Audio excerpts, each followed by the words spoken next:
5 বছর ধরে IKSFF ইতিহাস সৃষ্টি করে চলেছে।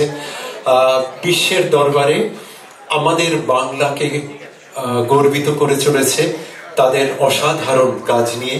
এবং আমি যখন ট্রাভেল করি বিদেশে প্রতি বছর, তখনই শুনতে পাই IKSFF এর কথা।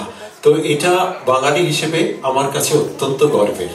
এবং আরেকটা আনন্দের এবং গর্বের প্রাপ্তি, প্রথম সূচনা পর্ব থেকে অধম মল্লার IKSFF এর সঙ্গে সংযুক্ত।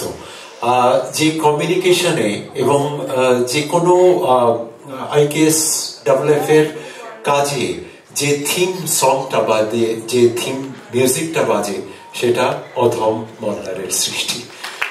তো তাই জন্য আমি গর্বিত এই অসাধারণ একটি প্রজেক্টের সঙ্গে আমি জড়িত হতে পেরেছি। এবং যতদিন IKSFF আমাকে চাইবে, আমি থাকবো IKSFF এর সঙ্গে। অসংখ্য ধন্যবাদ, ভালো থাকবেন। এবং শুধু আমি না, আপনারাও দয়া করে থাকবেন 100 বছর, আগামী 100 বছর ধরে অবশ্যই।